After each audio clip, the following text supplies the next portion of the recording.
ഇന്ന് തേങ്ങാപ്പാലൊക്കെ ചേർത്ത് ഒരു മീൻകറി ഉണ്ടാക്കാം. അതിനുവേണ്ടി വെളിച്ചെണ്ണ 2 ടേബിൾ സ്പൂൺ വെളിച്ചെണ്ണ, അതിലേക്ക് 1/4 ടീസ്പൂൺ കടുക്, ഒരു പീസ് ഇഞ്ചി ചെറുതായിട്ട് അരിഞ്ഞത്, പിന്നെ 3 പച്ചമുളക്, കറിവേപ്പില, ചെറിയ ഉള്ളി ഒരു 20 ചെറിയ ഉള്ളി, ഇതിലേക്കൊരു 5 അല്ലി വെളുത്തുള്ളി, ഈ പച്ചമുളക്, ചെറിയ ഉള്ളി, കറിവേപ്പില, കുറച്ച് ഉപ്പിടാം. തീ കുറച്ചിട്ടിട്ട് ഒരു 1/4 ടീസ്പൂൺ മഞ്ഞൾപ്പൊടി, മല്ലിപ്പൊടി ഒരു 2 ടീസ്പൂൺ, മുളക് പൊടി 1 ടീസ്പൂൺ മുളക് പൊടി, കുരുമുളക് പൊടി ഒരു 1/2 ടീസ്പൂൺ കുരുമുളക് പൊടി, ഉലുവാപ്പൊടിയാണ് ഒരു 1/4 ടീസ്പൂൺ വേണ്ട, അതിനും കുറച്ച് മതി. ഇത് അരമുറി തേങ്ങയിൽ നിന്ന് എടുത്ത 2ാം പാല, അത് ഇതിൽ ചേർക്കാം.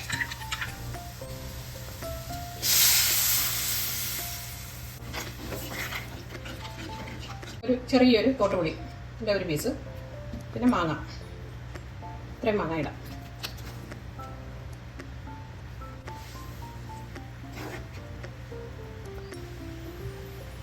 തിളച്ചിട്ടുണ്ട്. ഇനി മത്തി ഇടാം. ഇത് 8 മത്തിയുണ്ട്, അത് ഇതിലിടാം.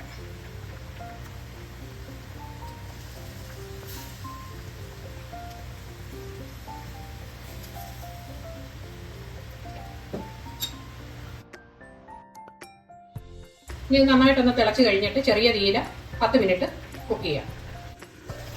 ഇപ്പം 10 മിനിറ്റായി.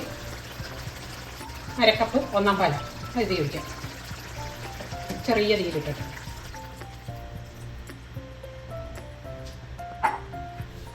ഇച്ചിരി കറിവേപ്പില മുകളിലിടാം. ഇത് ഗരം മസാല പൗഡറാണ്, അതൊരു 1/4 സ്പൂണിൻ്റെ പകുതി. ഇനി ഓഫാക്കാം.